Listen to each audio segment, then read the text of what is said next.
This podcast contains content that may be triggering, so please practice self-care, knowing that you can stop, pause, and regulate at any point.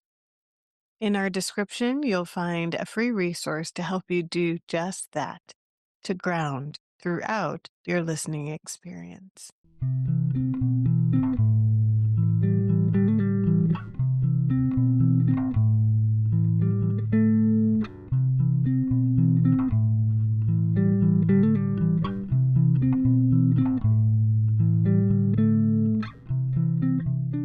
So today we have Dr. Ann Peralta with us, and I'm so glad that we get to share the amazing work that she has built.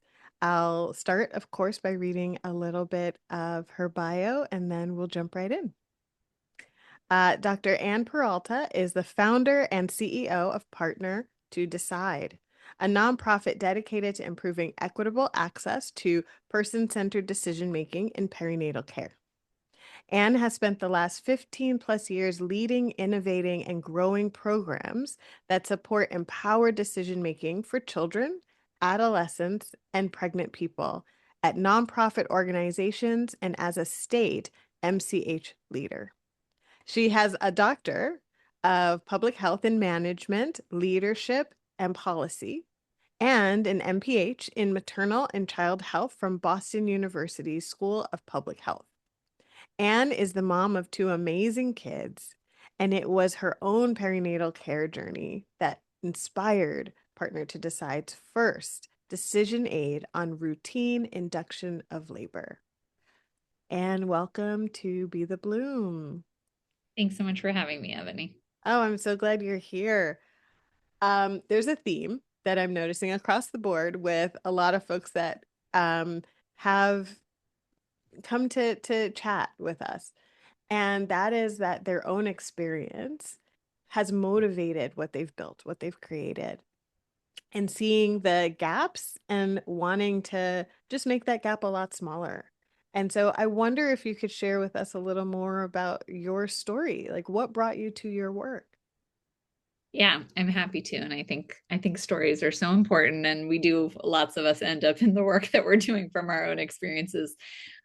So it really all started when I was pregnant for the first time. Mm. The context is I was working for a national adolescent health education organization. So my day to day was focused on empowered decision making for high school students and sort of how they could think about making really good decisions for them with not a lot of judgment about what those great decisions were for them. And then in the evenings, I had just started that Doctor of Public Health program at Boston University.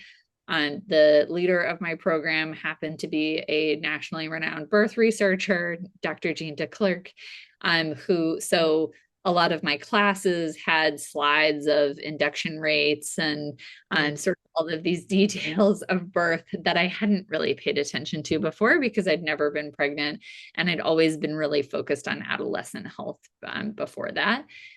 And so that's sort of a little bit of context of like what was I thinking about and learning about when I was pregnant for the first time. Mm. And then I was convinced my daughter, whose name is Frida, was going to come on my husband's birthday because my family has this thing about doing that. Like I was born on my uncle's birthday, like it just sort of weirdly happens.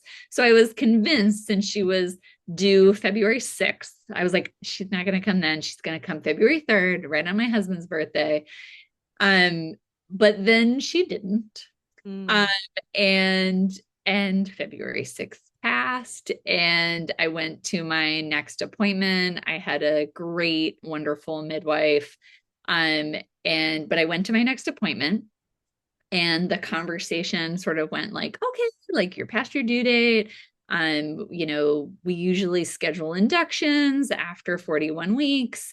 They can be hard to schedule if you don't get them on the books in advance. You might want one or need one. So would you like Tuesday or Wednesday of next week? And of course, since I thought she was going to come days ago, I could not fathom the idea that she might still not be here next Wednesday. This was on like a Monday, over a week. Like, no way. So I was sort of like, sure, Wednesday. I don't know, whatever. Thinking this will not happen. This doesn't even matter. This baby's going to come. And then, the appointment was great, whatever. I leave the appointment, go on my merry way, thinking I will go into labor any second.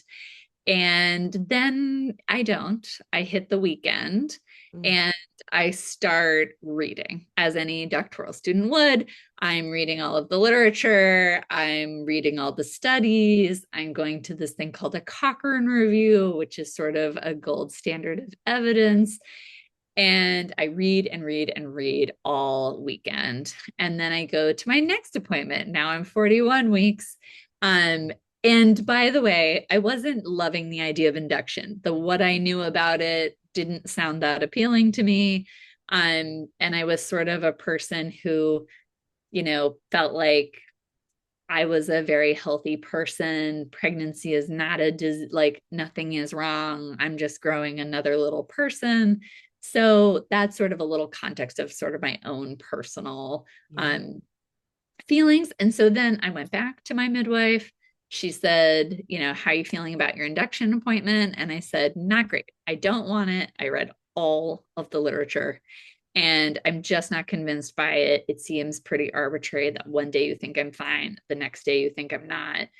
And she said, well, it's not arbitrary, and your risk of stillbirth is 3 times higher if you go past 42 weeks. And I said, yes, it is.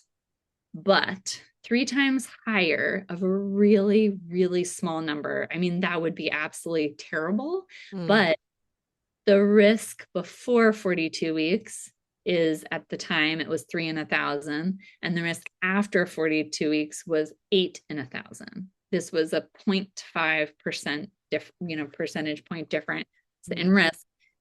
And I said, I understand that, but these are giant studies full of tons of people. I am 31 years old, very healthy. There have been no issues with my pregnancy. mm, I also, like, every day I am more and more likely to go into labor on my own, and I really mm, don't want an induction. And this hospital in Boston, Massachusetts, that was I had picked because of its low intervention rates, did not have a protocol for what to do if someone didn't want this induction, right? And so she had to go huddle with some other midwives and figure out sort of like what was going to be a plan for dealing with Anne Peralta. Um, and but she came back and she also said this thing to me, well, no one can say you're not informed. mm, Um, and that was, a somewhat benign comment at the time. But later, so I ended up going into labor on my own at 41 weeks and 6 days, just before this line where they'd been like, if you get to 42, you've got to come in and be monitored every day. And I had said, sure, sure, like mm, check on me and the baby, go for it. Um, but I missed the line. Frida was born at 42 weeks, perfectly healthy. They commented on how amazing the placenta was, all, it was, and my birth experience was really positive. Not that it was like all roses and mm, sunshine, but I got out of that experience feeling like I could do anything, mm, that I that it had I had some semblance of control. And I think it was a lot about me, sort of like the way it started being mm, on my terms. Not that it was really on my terms because it happened when it happened, but choosing that I didn't want it to start in the hospital with medicines personally. mm, So that's but that comment and that experience also combined with the other part of my experience was, because I went so long, I was walking around and I felt pretty good. That Mm. whole, that is the other thing. I wasn't feeling that badly. I wasn't dying to be done with, I mean, I was dying to meet my daughter, but I also wasn't like miserable. I wasn't deeply uncomfortable. Um, but I was walking out around in the world, and I had people who didn't know me. If you knew me, you wouldn't dare say this to me, but I had people who didn't know me say things like, wow, when are you due? And when I would say 10 days ago, 12 days ago, Mm. they would say things like, oh, wow, how much longer are they going to let you go? Mm. And this let you language just really bothered me.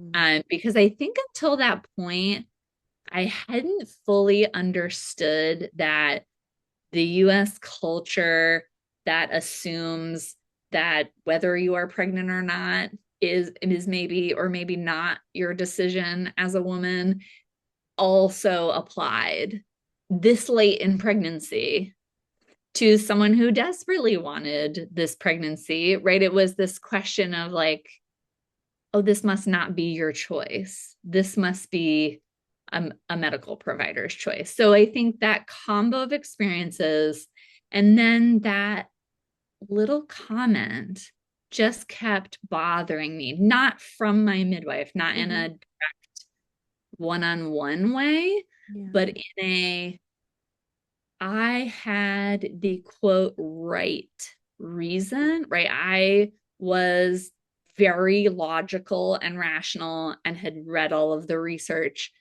and was that combined with, I'm a white woman, highly educated, I have private insurance, I speak English, I am in a liberal city, I was in midwifery care, I had everything going for me.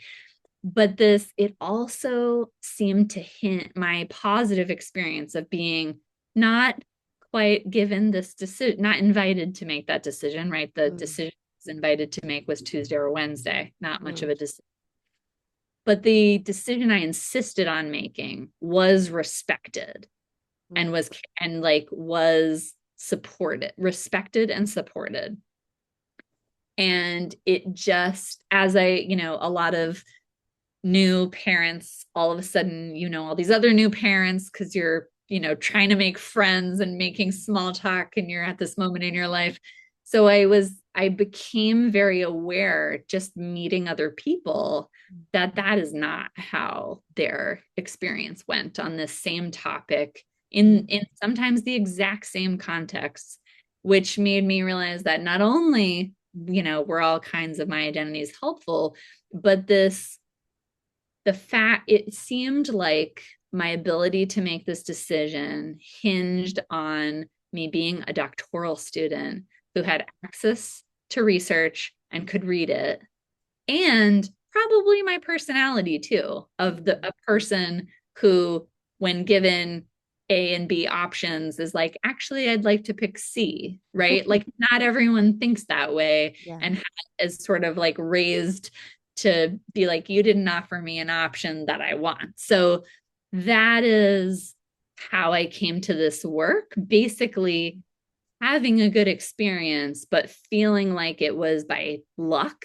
and chance and privilege, and not because there was a system that exists that offers really good information and high quality decision options for everyone. And I ultimately really wanted to work on that.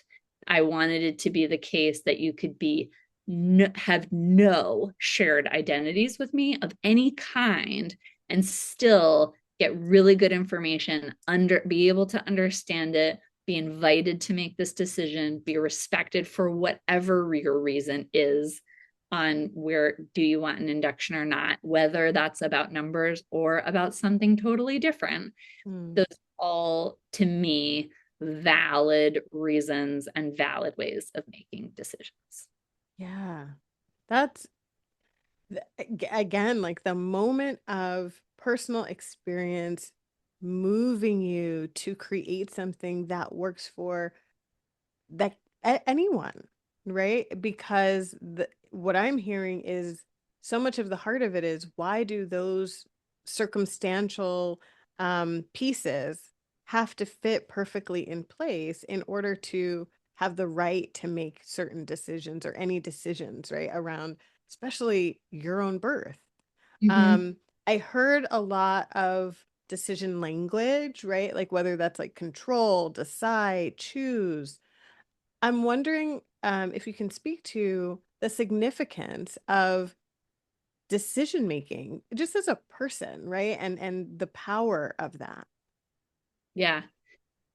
I mean, it's everything. If you ask someone, if you're listening, if you think about a time that you were really well engaged in a decision about your health, your body, your well-being, or a time you were not well engaged in a decision about your body, your well-being, your health, those experiences are usually pretty extremely positive or extremely negative.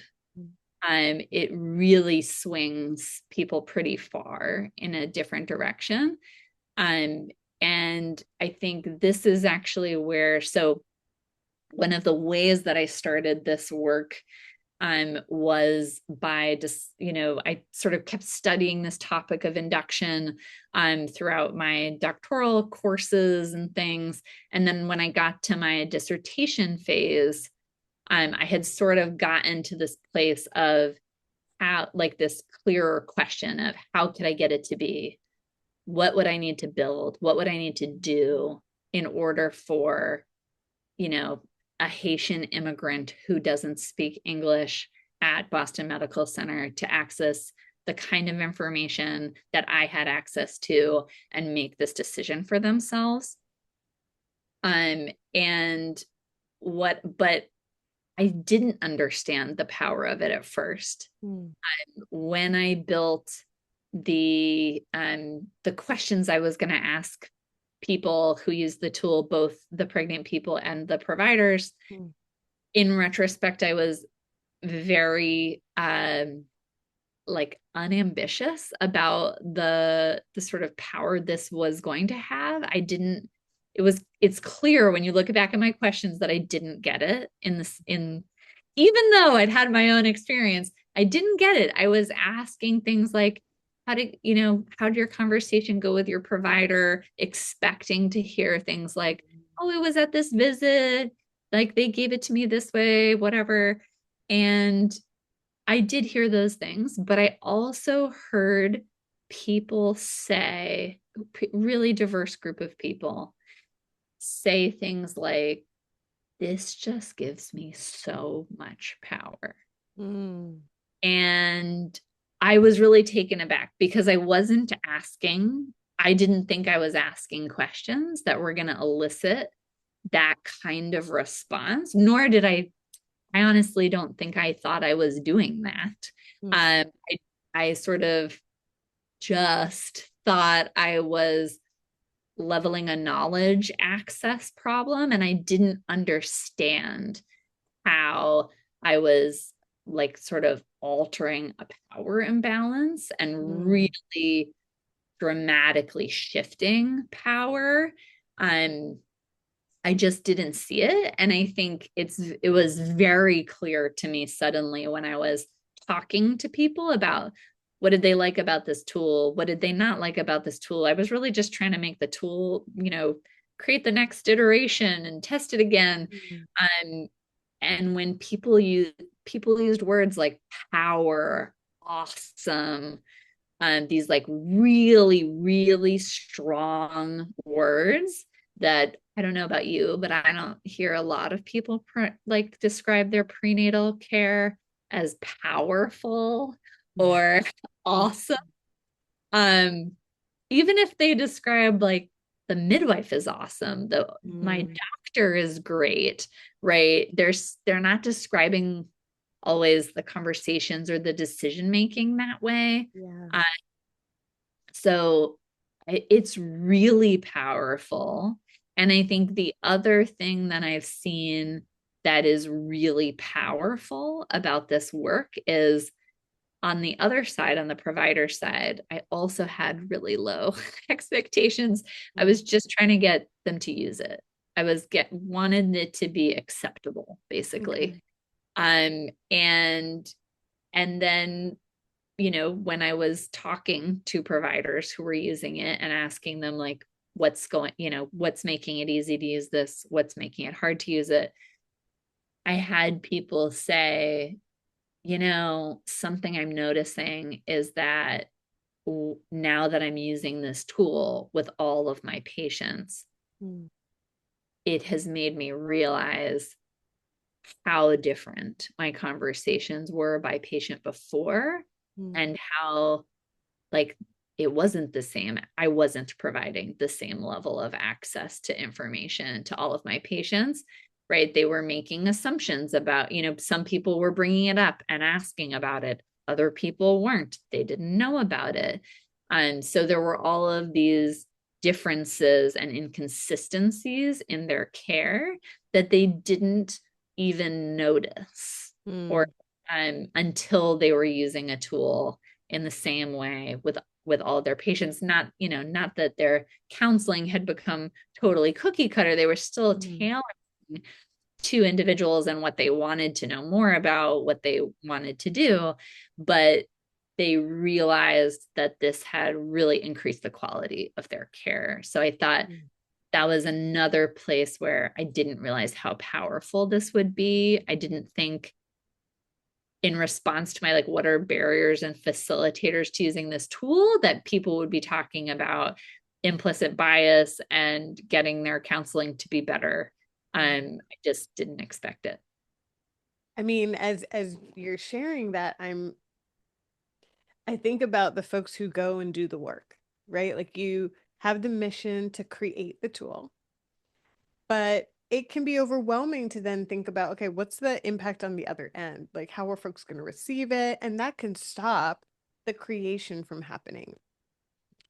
And what is exciting, I'm hearing on the other end, is that you didn't anticipate anything that came out of the what you created and the dynamics that you got to change. And I think about, I think about a class I was teaching recently when we were talking about power dynamics and the reality that, I'm as a therapist, I have power in the relationship of working with a client. And if I don't recognize that power, or if I take it for granted, I am more likely to misuse it and use power over rather than power with. So a lot of my students were trying to figure out, well, like, how do we level the power? How do we like do that if we naturally in that role have this power? And what I'm hearing you speak to is that folks in part didn't necessarily recognize the ways that their power was being used and Mm-hmm. how this tool helped them level it a little bit. Mm-hmm. Yeah, Yeah. And that on the other side, the patient felt it. they really felt it. Yeah. Yeah. Yeah. There's so much there because you can absolutely love your doctor, but you may not like anything about the process of going through it. Mm-hmm. I'm wondering if you could share with us, like, how would folks use it, right? Like, how would somebody who is pregnant, and birthing use it, and how would a provider use it? Yeah, great. So I'm gonna show you. Okay. Um, but if you're listening, I'll try to talk through this as well. So I'm going to these, the induction of labor tool is on the Partner to Decide website, or you can go to www.inductiondecisionaid.org. And there's two versions, a web version, and a sort of static printable PDF type version. And we'll make sure to link to it so that folks can also get to it. Great. And so both of them have very similar content. So it's really a preference of, are you a hold it in your hands paper kind of person, write notes on it, or are you like, don't ever print anything ever. I want this on my phone. I'm going to email it to myself. Otherwise I'll lose it. People are really different about those things. So there's these two options. So on the sort of in both, it sort of starts, I'm showing the paper version right now. It starts with, what is this? Who's it for? So this is specifically about the choice of whether to use medicines to induce or try to start your labor when it hasn't started on its own. And it's for people who don't have a medical reason for that. So no preeclampsia, no hypertension, no sort of elevated risk of continuing the pregnancy. You're just still pregnant. So it has information about, what's waiting for labor, what is labor induction. It has information on how normal it is to go past your due date, which I know lots of people find really reassuring that there's nothing actually inherently wrong at 40 days and 40 weeks in one day. And then it sort of outlines these different choices, one being to wait for labor and to not schedule an induction, to schedule an induction sometime between 41 and 42 weeks, or to request an earlier induction between 39 and 41 weeks. It has the national recommendation about this. And it also reminds you that this is your choice. That your provider might recommend labor induction for some reason. You can ask about that reason, but you can get to decide yes or no. So this is the paper version is meant to be printed on sort of an 11 by 17 piece of paper and folded. So these next two pages are sort of the inner pages. They have quick facts about these, sort of what's each of these like. It has data about what's the same, no matter what you choose. That's not different. And then a comparison chart of sort of that data that I looked up. It's really hard you have to do math to figure out what the actual numbers are. So I wanted to do the math for people, so that people can look at the actual numbers and the actual risks and decide for themselves what they care about, what's a compelling increase in risk, what's not a compelling increase in risk, because that's really individual. So for example, right in my own story, I was like, these are really low chance things. It is totally valid for someone else to look at those same numbers and say, oh my gosh, I definitely want an induction, right? That's really personal, and that's why it should be each person's decision. And then on the back of this, there's information about, maybe you don't want a medical induction in a hospital, but you do want labor to start sooner than later. There's sort of some things you can do to try to help get your labor started. And then there's a little bit of information if you are interested in induction or want to know more about the methods that might be used. There's a little bit of information about that. And then there's an insert with questions you might want to ask your provider, because they vary by provider or by location, like hospital, healthcare setting.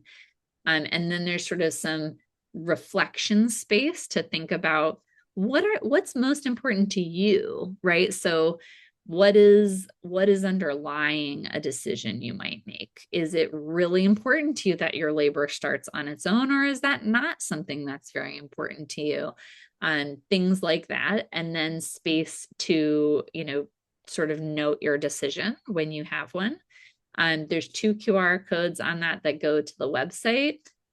All of this, the website and the paper version, are currently in 7 languages: English, Spanish, Haitian Creole, Portuguese, Chinese, Vietnamese, and Arabic, with Dari coming in the next month. Wow. And you can, if you're watching this instead of listening, you can see there's the first page sort of brings you to that national recommendations, some of those quick fact things, that information on how normal it is to go past your due date. So if you are a provider, what I would encourage you to do is pull this up. Either print out the paper version and go through it with someone together. I do offer laminated copies and printed copies on the website. If you want, you can also print them yourself, laminate it yourself if you'd like, whatever. But if you're using the website, you might want to, as a provider, you might want to use the top set of options to sort of Mm, show someone what's here. There's information about the different choices. There's information about how to start labor on its own or induction methods we might use.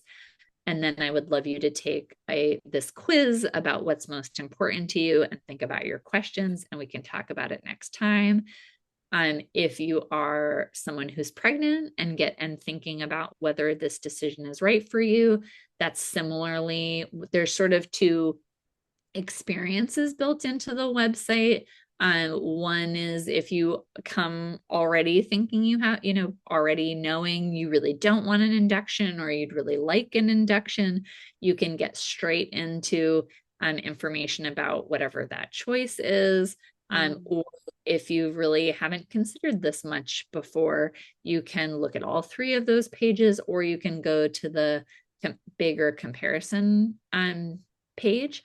And then the starting my labor, what's different about the web versus the paper is it just has more information about each of them. So it has Cochrane review, this really high quality like study summaries of what are risks and benefits of each of these things. mm, And then if you click on the My Values tab, you can take a quick quiz. I'll just click through this to show you about what's important to you and less important to you. And then what decision you might be leaning towards. And then it will share back with you what you just said, your value, mm, the decision you're leaning towards. And then these provider questions are down in the corner. You can select questions that you want to ask, just like you might have checked them on the paper version. You can email or download this. And then the idea is it's not only something for you to remind yourself of like what decision are you making and how did you come to it, mm. but it's also meant to help you have a really efficient but high quality conversation with your provider about what's most important to you, and what decision you want to make and why, and remember those questions you might want to ask. Yeah. Oh my gosh. Thank you for walking us through it from both perspectives, right? In terms of how a patient might use it and how the provider might use it. I really was honing into some of these kind of like subtle pieces onto it that I thought was so it spoke to me so much, and I think it may speak to a lot of people when you include whether or not you can eat Mm-hmm. and whether or not you can like what are cultural aspects of this, right? Like what are the messaging, what are the reasonings that might have to do with how someone grew up or the family around you. um so significant to provide that space for folks to consider that. Hello, hi Kari, how are you? Hi, Ebony. Hi, welcome to Be the Bloom. Thank you so much for having me. Of course. I'm glad you were able to join and we can really see and hear from both of you. Yeah, Um, I'm gonna read your bio so that folks know a little bit more about you, and then we'll keep going. Sound good?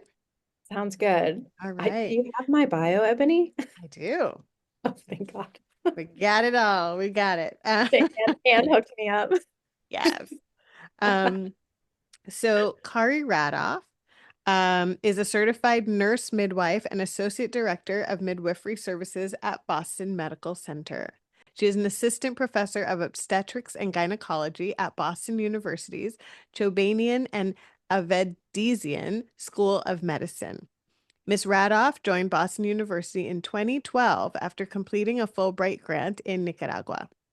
During her grant, she developed a radio-based pregnancy education intervention. Throughout her career, Ms. Radoff has advocated for patient-centered policies and interventions to promote physiologic birth. Ms. Radoff has created patient education materials in multiple languages to support pregnant people at a safety net hospital.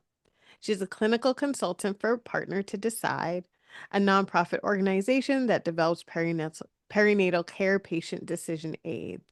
Her research interests include patient-centered systems improvements that advance perinatal care experiences and outcomes in safety net populations. So, thank you again for joining us. Um, and just walked us through the tool and how folks might use it on the patient side, but also on the provider side. And I would love for you to share with folks what your journey has been to your work, but also in partnership with Partner to Decide. Great. Thank you so much. Thanks for having me here, Ebony. Um, I've really had the pleasure of working with Anne over these last few years and as you were alluding to, I've gone on my own journey through using this tool and through really working towards incorporating shared decision making into the work that I'm doing. And I always like to say, within midwifery care, we have these kind of standard setting documents that say this is what midwives do. And one of those standards or these hallmarks of midwifery is really engaging in shared decision making. And it's so important to the work that we do. And yet we don't have a great roadmap for how to actually do that and integrate it into our care outside of being kind and engaging and asking questions. Mm. And all of that is really important. I mean, I think all of us want to have a good rapport with our healthcare providers, but when we really need to make decisions, it's so helpful to have a tool that can facilitate that decision making. In a busy practice, you're probably talking about lots of different things with each individual that you're working with throughout the day, and having something that can kind of center you on that one decision in that moment that really clearly outlines, like, here are these risks and benefits. Here's my recommendation. This is where it falls within these. What are your values and your preferences that will help engage with that decision making? And I think for myself, one of the things that I've loved, and I think specifically around Partner to Decide and the work that we've done, is actually having a tool that really levels the playing field, right? It decreases some of the bias of what I might talk to with one patient versus another, right? And so it provides that opportunity to say, this is really best practice. These are these options. Here's how we have this conversation. And now let's figure out what is the right choice for you at this time. And so that's the part that I love about this tool. And whenever I'm talking about the use of the tool and talking about the journey that I went on with some other colleagues too through this process, I really recognized within myself that I have a bias as a midwife. I really have a bias towards physiologic birth. That's meaning like labor and birth that starts on its own and it happens with the least amount of intervention possible. And so when we're thinking about decisions around induction of labor for patients that are going past their due date, those are individuals, then I would mostly just say, let's watch and wait for a while. Let's wait and see what happens. And then my standard would have just been like, and at 41 weeks, we can start recommending having an induction. And so I had to really come to terms with well, that's my preference, but it might not be the person I'm working with. They might feel very strongly in a different direction. And one of the physicians that we worked with, I remember her just really talking about how for herself, it was kind of the opposite end of the spectrum, right? Where she felt like, oh, I'm really recommending 39-week inductions, and I'm not really talking to people about this option to continue to watch and wait. And I think also there's been some recognition about, who are those patients that we're having these conversations with, right? And whether it's explicit or implicit biases, are we more likely to have a conversation about an induction of labor with, a college educated white woman versus someone who maybe doesn't have that level of education or is of a different skin color than we are as individuals. And so that, I think, is another part of this, that it really aims to create something that reduces that bias in our healthcare encounters for patients, for providers, right? So, yeah. Yeah, yeah. I mean, thank you for sharing that, right? Because Anne had spoken to the unexpected Mm. impact, the things that kind of came out of this, and to know that the power of creating tools like this to actually help folks reflect, to notice, to build self-awareness around an area where for many people, they've been doing this work for so long that you get out of practice of checking in with yourself about why Mm. am I doing it? Why am I communicating this? And who am I communicating certain things to?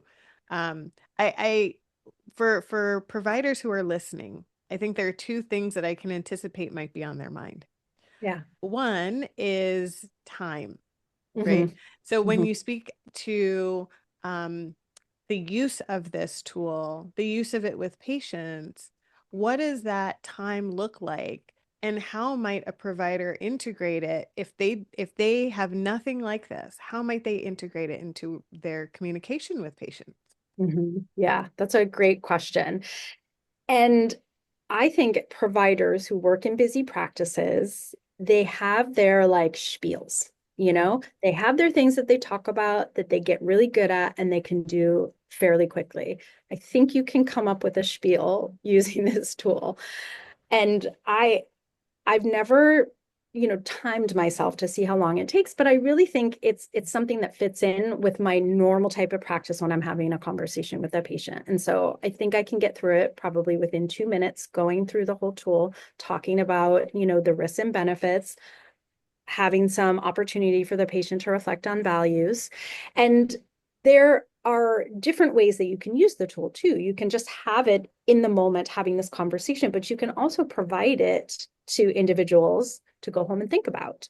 We have created some QR codes that we'll give to individuals in what we call an after visit summary, which is kind of that printout many of you have probably experienced when you go to see a healthcare provider. And so it can scan that, go back to the website and kind of review what's on the website, or we can print out a print copy version and give it to the individual so that they can continue to reflect on this and make a decision and talk about it at another visit too. So it doesn't have to be something that's just like one and done. It can be something that is discussed over a couple visits as that individual is making their decisions.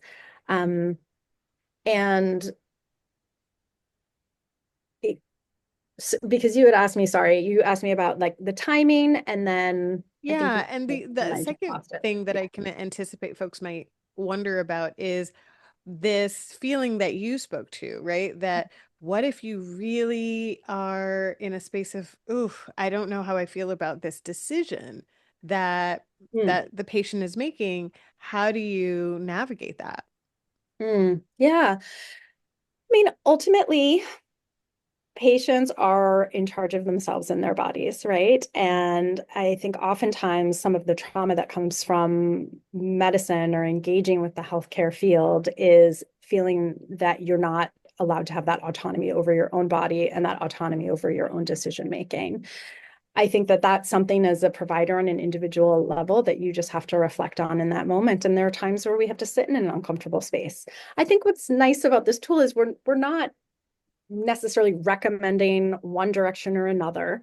We're Mhm. talking about the use of this in patients who are kind of at baseline healthy, meaning that they don't have particular risk factors that might increase their risk of stillbirth, which is really one of the big concerns that individuals have as we start to get into the later stages of pregnancy.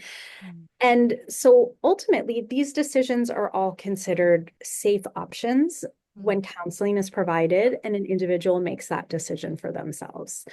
And, you know, if part of that discomfort is around the professional bias that somebody has as an individual, then I think that that just takes some more time and reflection and learning to get to a place where you can actually engage in shared decision making, knowing that people will not always choose what you would have chosen for yourself. Yeah, yeah. And I want to add something there too, Ebony. I think so I very specific, I'm not a clinician. I guess I haven't said that. That's not in my bio, obviously, but we haven't said that explicitly. And but I knew from the beginning that when we were designing this tool, it had to have OBs, midwives, nurses, family medicine. I wanted every perspective in the tool making because I didn't want to build a tool that was a midwife tool, an OB tool, and not, that's not what the evidence says. That's not what the guidelines actually by, Mm, individual provider type are very similar. They all say that they all recommend shared decision making on this topic. They all, the obstetrician guidelines, which are maybe, the more conservative ones, mm, say offer patients induction sometime between 41 and 42 weeks. mhm, It's recommended by 42 weeks. So that was really important to me from the beginning. And one of the OBs involved in the project, in the original testing project, said, if one of the OBs said, if this was any more, anti-induction, I wouldn't be using it. And I think Kari or someone like her was like, if this was any more pro-induction, I wouldn't be using it. And another OB said, if you can get that OB and that midwife to both use this tool, mm, you have got yourself a really balanced tool. right. And we worked so hard to make sure it was just the facts, Mm, no commentary on this is a better, safer option. Like, let the statistics and facts speak for themselves. And again, like I said earlier, and those speak differently to different people, mm, right? Different things matter to different of us. And I think it is the other question I would anticipate as someone who talks to providers from different institutions a lot about this is sometimes I hear, oh, we don't need this because we don't do elective inductions, or we don't need this because we don't do whatever. mm, And what I would, if that's in your mind and you're listening to this, what I would push you on is, if you don't do something categorically, do you ever make exceptions? mm, And if you ever make exceptions, are those exceptions fair if not everyone knows that that thing is an option? mm, So I often tell the story of, right, like my own experience was I didn't want an induction, right? One of the patients that I interviewed was, was so happy to know that induction existed. She didn't know that that mm, existed. mm, And she was a pretty recent immigrant. We were doing the interview in Spanish. She had a toddler and she was pregnant, and she didn't have a partner who was in the picture, and she had sort of one close friend who she felt safe, like the toddler could go with the friend, things would be good. mm, Otherwise, she didn't know what was going to happen to the toddler while she was in the hospital. yeah. And in my interview about like how the counseling was, what did she think about the tool, she said, I'm so like grateful for this tool Mm, because maybe one of the options is that I could get an induction, and like I really need to be in the hospital over a weekend so that this one friend can take mm, care of my toddler, and maybe I should consider getting an, and maybe that's one of the ways that I could possibly go mm, into labor and have my baby on the weekend. And you can, have all your feelings about, should that be our system of, right, like she should need an induction to solve that problem. You can have all your feelings about that, but I think it's a really powerful story of, that person didn't know that option existed, didn't even know that could be a conversation. It's a mhm, different thing what gets decided about that, right? mhm, But she didn't even know that could be a conversation she could have. Whereas someone like me, I absolutely knew mm, about that option. If I had been on the other side in my own preferences, I could have been bringing up early induction since I was 20 weeks pregnant. mm, I'd like to schedule this now. Let's get this on the books. Here are all the reasons I want this, right? And again, maybe that would have been accommodated, or maybe it wouldn't have. But for me, I think a big thing I want providers listening to understand is I think most people agree that that's not fair. It's Mm, not fair that I have information that someone else doesn't, and therefore I have a way higher chance of getting what I want, mm, right? If I actually understand what the options are and also know, right? We talked about this earlier, my personality, etc., that I can try to advocate for myself, try to demand that I get something mm, that I want. When that's another big thing that I've seen over and over again in qualitative interviews with patients on this tool is it makes it so clear. I have basically never interviewed anyone who, when I ask them, so whose decision do you think this is? mm, Right? I think if you ask the average person on the street would be like, oh, probably my doctors, oh, probably my mm, midwives, right? And in my own personal story, right, that was my barista's assumption. That was my ultrasound tech assumption. mm, But anyone who has used this tool is like, oh, it's mine. And like says it very confidently and obviously, or and it's not like they want to know what their provider thinks. They want to be in partnership with a provider. It's not an adversarial feeling, it's just an empowered feeling of mm, like my and using the tool. The other thing I would say to providers, it builds so much trust mm, with patients. They were like, what, wow, my provider gives me this kind of information. And because of all the languages we have it in, that's another super powerful thing to provide is mm, like you're providing this in Haitian Creole, you're providing this in Arabic, right? mm. So it's not only an invitation, it's like a really warm one, Yeah. right? The language that's most comfortable to you. There's so much. I mean, it makes me excited for folks. And it also reminds me of how much further we need to go, right? How much more there is to do.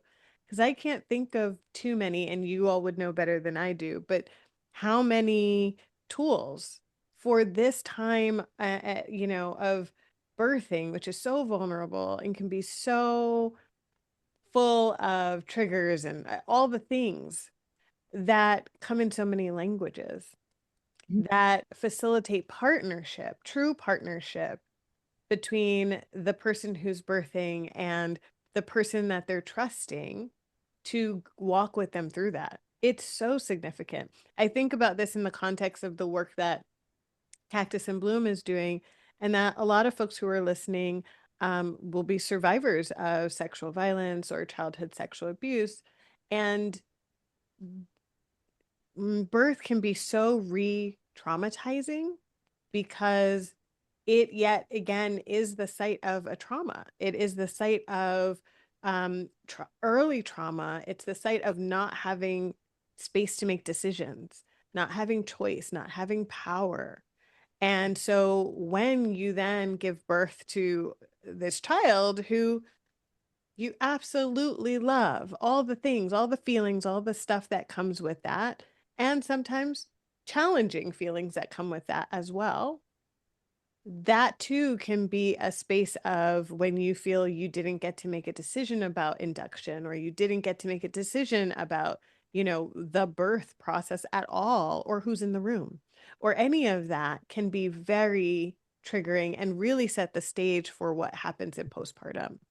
And so I really, I think of this and as something that helps before that child is born, that helps build that trust in the room with that provider, but also with yourself, that confidence in yourself that, I got to be in power here. What is happening to my body, I get to make a decision about, and that can change so much. So I really appreciate, all that you all are sharing. Um, I know that like this whole thing is a tool. And I'm wondering, because I often ask folks, like, what is a tool you want to share with providers? And you all have done that. I'm wondering if there is an additional book or article or even training that you feel like providers would benefit from. I am a big fan of the Racial Justice Institute trainings. I am, it's what it sounds like, a racial justice training. Um, but I've done a lot of racial justice trainings, Mm, DEI trainings, etc. They have been very mixed experiences. Some of them are very powerful. Others, I'm like, you know, this was had good intentions, but didn't really change anything about my mm, understanding or my reflections or whatever. And my absolute favorite mm, was the Racial Justice Institute training. I did a 3 day, I think there's a 3 day training, which I highly recommend, which really dives into the history of like, how did we get here? Why are these systems set up?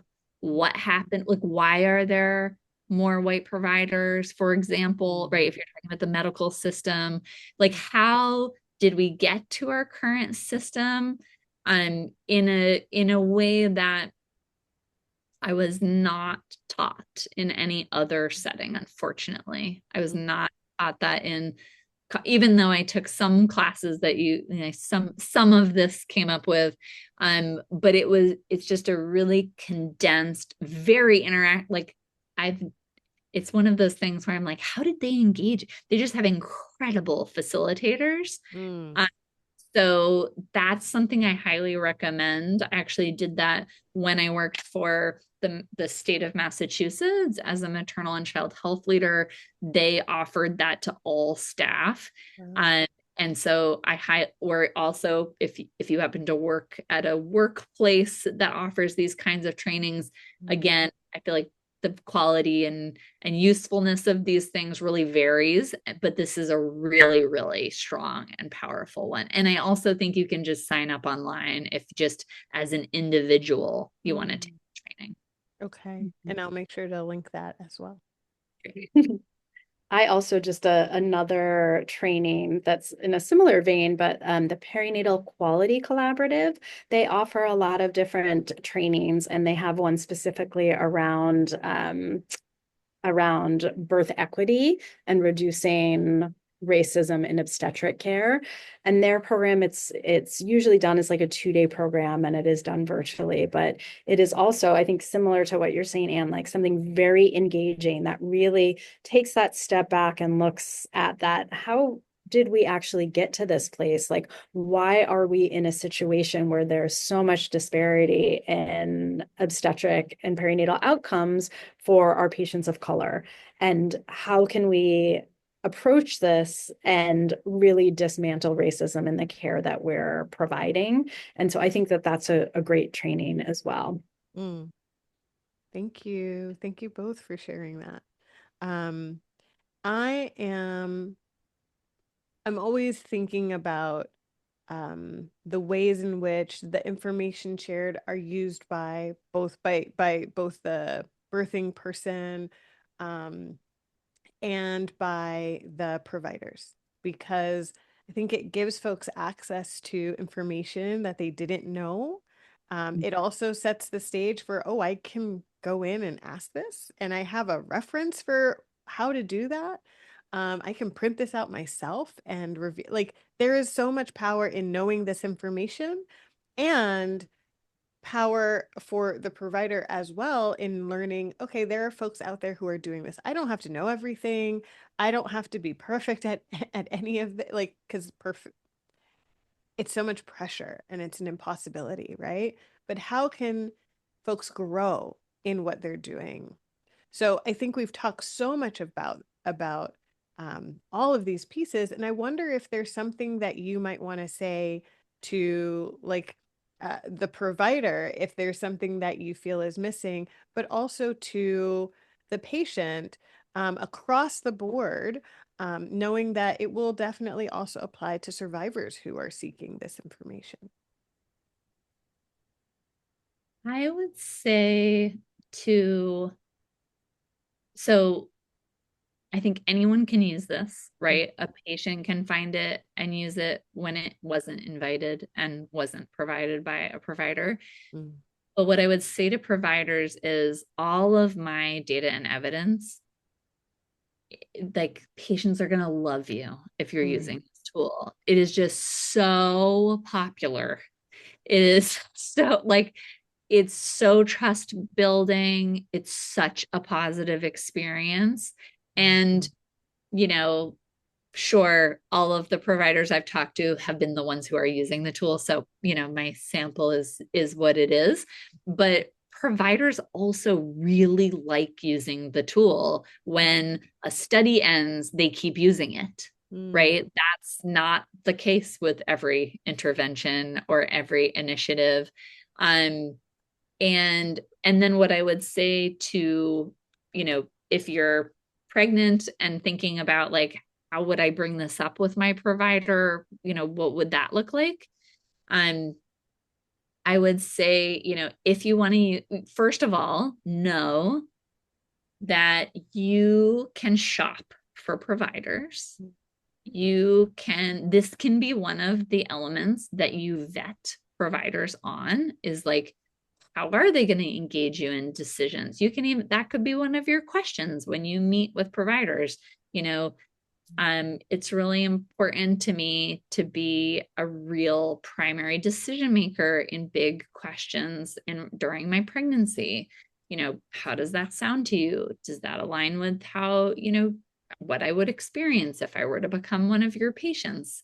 mm. Um, so I think that is something I want everyone to know, whether you are a survivor or not. Like Yeah. I think one needs to be reminded Mm, that that is true, and that like there are bodily autonomy rights, that it is actually your decision about these things. But if you do want to bring up, say, this tool or any other like really high quality tool you find on a different topic, is what I would recommend is I would bring it up on the earlier side so that your provider has time to check it out and get used to the idea of using it, because it might be totally new to them.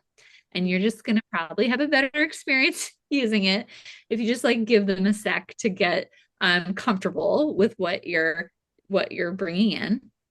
And then there, you know, I think, like it or not, there are certain keywords that I think will get you further in having this tool respected and your decision respected. Like in my own telling of my own story, this you can argue is right or wrong, but I think it is the world that we live in, right? So you can say things like, I found this tool online. It's, you know, it summarizes the latest research. It has the mm, national guidelines in it. mm. And you can show them those things on the tool as a starting point, because I think that will help you and them accept the tool. Um, you know, if you need to know this, we did write an article that was peer reviewed, like we did all of the things. So I think those are little words you can say, especially with a more academically minded person, to just get the conversation rolling a little bit more easily. But also know that no matter how the conversation goes, you get to make the decision. Yeah. Yeah. And I think just to add from one provider to another, just saying, in the literature, there is so much out there from patients that even when we think we're doing a great job, we're not. You Mm, know, people feel like we're packaging up information, we're giving them one part of a story, and we really want to do this. That's like from the provider side, like we want to engage in patient-centered decision making. We want to provide trauma-informed care. And this tool makes it easier to achieve that, because it just lays it out. And I mean, I get it. We're busy as providers. It's hard. There's so many things happening with healthcare right now and with the cost of healthcare. And so anything that can make your clinic flow easily while you still at the same time have a really quality engagement that builds rapport and trust with your patients, this is one way to do that. Mm-hmm. Ah, thank you both. I'm wondering if there is anything that I have not asked you that needs space. Well, I thought one thing, and maybe you had talked about this earlier and I missed it, but is like, are there more tools? Because this is one tool, but there are lots of conversations that are had in perinatal care. And so I just wanted to share that we're also working on some other tools to help support these types of decision making with a provider, a patient, their family, or support people. And so right now we've been working on one related to making a decision if you had a C-section in the past and you want to consider a vaginal birth. So that's what's called a VBAC. And then we're also working on one that is related to just your birth plan. Like, what are your preferences, and how can you make some of those decisions, and how can you actually even promote having a vaginal birth based on some of your choices? So that's really exciting work. And so I think Anne and I really have a vision for in the future where, somebody could come to partner to decide and say, wow, here are these tools that are going to facilitate these big conversations that happen fairly frequently Mm. during perinatal care. Mm. And Yeah. I think building on that, making it easier, Ebony, you said like no one's perfect, etc. I always say like, how are provide, I was so impressed, I'm still impressed Mm. that when my midwife quoted me a statistic, it was correct. Like it was the sort of best practice evidence. I have had a lot of conversations over the years about this topic, and I've been quoted all kinds of interesting data that I've been like, I'm not, I've become a real nerd on these statistics. So when I don't recognize a statistic, I often am like, oh, I'm not familiar with that Mm. statistic. Do you mind sharing that source? Because I'm always open to new sources. And Mhm. often when you ask that question, it's like, well, actually, I don't really know. It's just Mm. what I say all the time, which Mm. I don't like, I'm not a provider. I can't imagine how you are supposed to keep track of all the latest studies, right? It's like, Yeah. oh, yes, you have nothing to do all day. Um, so it really is all about like what we are trying to do is to create tools that are equally valuable Mm. to the provider and the patient and get used ideally together, ideally introduced by the provider because of the power dynamics that we've talked Mm. about and how powerful it is for a patient to receive something like that and get an invitation and not feel like, all of that anxiety of like, how am I going to bring this up? What are they going to think of this tool that I, heard on the Cactus and Bloom podcast? Maybe they think it's terrible. Like, is this going to negatively affect my relationship? But it's really like, I think there's a lot of information that you can find online. There's actually, I think, more provider only tools too on Mm. certain topics. But I think what we're missing is these simple enough tools that like most people of all education levels of different language speaking abilities, etc., can all understand. And that is really a support for these high quality like conversations, where because I think what often happens is like, luckily for me, I was talking about the same evidence as my Mm. wife, right? That's part of how my decision got respected. If I had instead read something she's never heard of, watched some video that she doesn't respect, and those are the reasons I was giving. And maybe she's talking about statistics I don't respect, Mm. things I don't understand. Then we're just talking past each other and not actually having a super hopeful, constructive, productive conversation about what is best for me. Yeah. Um, and I think that when you get ahead, like the other thing I hear providers say is like, oh, people are like watching TikToks and, where are they getting all this information? Yeah. And I think, when you provide really high quality, trustworthy information, people will listen to it and are open to it and like will engage with you on those set of facts. Mm. Especially like Kari was saying, like some people are feeling like information really gets packaged and is biased. Like the information that they feel like they're getting from their provider is biased because it's only about waiting and Mm. not about induction, or it's only about induction and not about waiting, just to give this particular example. But when people feel like they're getting really balanced, full information, it's a really different experience. Yeah, yeah. And it speaks to me to the pressure for that provider to know all the answers and Right. all the nuanced pieces, including how all of this works for that particular, person. And that's not necessarily possible. It's all so complex. And so to hold all of that, I imagine not everybody knows how to hold all of that at the same time. And so why not have something that helps you hold it and holds it with you, and you can hold it in partnership with that patient or in partnership with that provider. I think this is, honestly, not to overstate it, but maybe, I think this is where I personally hope that care is moving towards, because it is supposed to be oftentimes the same as, decisions between the provider and the patient. But, we need to make that more so the case. So I so value and appreciate what you two are doing, what you're expanding. And I'm excited to see what's on the other end of all these other tools coming through.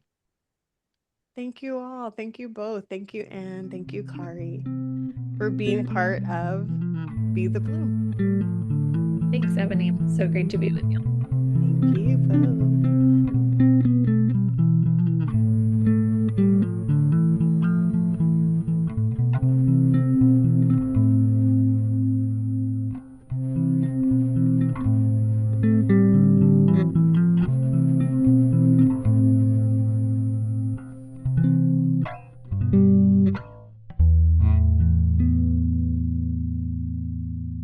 There was a lot shared today, and I want to encourage folks listening to connect with what resonated with you most. Consider one practice you can take from here and move into learning more about, or even practicing if it feels appropriate to do so.